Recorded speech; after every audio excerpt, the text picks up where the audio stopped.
Friends, நம்மளுடைய போஹா உப்புமா, அவல் உப்புமா சூப்பராக இருக்கும் ஃப்ரெண்ட்ஸ். வாங்க ஃப்ரெண்ட்ஸ், இப்போ இது எப்படி செய்கிறதுன்னு பார்க்கலாம்.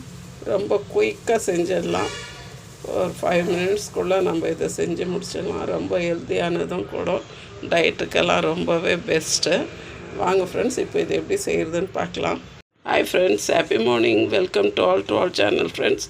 பாருங்கள் ஃப்ரெண்ட்ஸ், நான் இன்றைக்கி ஒரு தவா வச்சுருக்கேன். அதில் ஒரு 2 ஸ்பூனு எண்ணெய் விட்டுருக்கேன், ரீஃபைண்ட் ஆயில்.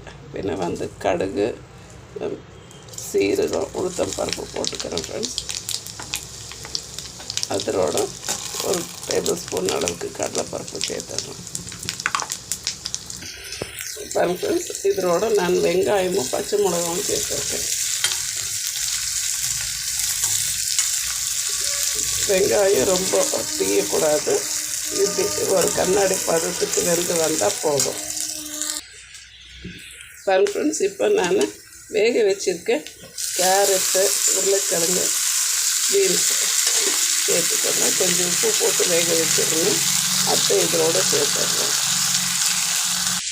பாருங்க ஃப்ரெண்ட்ஸ், நல்லா ஒரு 2 வாட்டி கழுவி வச்சுட்டு இந்த அவலை இதோடவே கொட்டிடலாம். பாருங்க ஃப்ரெண்ட்ஸ், இப்போ இந்த அவலை நல்லா கலக்கி கொடுத்துக்கிட்டேன்.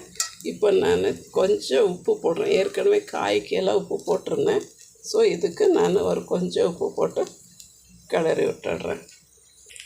பாருங்க ஃப்ரெண்ட்ஸ், இப்போ கொஞ்சம் நல்லா மல்லி செடி போட்டு நம்ம கிளறி எடுத்துக்கிடலாம். உங்களுக்கு தேவைப்பட்டால் நீங்கள் மஞ்சத்தூள் சேர்க்கலாம். பட் நான் இன்றைக்கி எனக்கு சேர்க்க வேண்டான்னுட்டு இப்படி ஒயிட்டு செய்யணுன்னுட்டுன்னு ஆசைப்பட்டு செஞ்சேன்.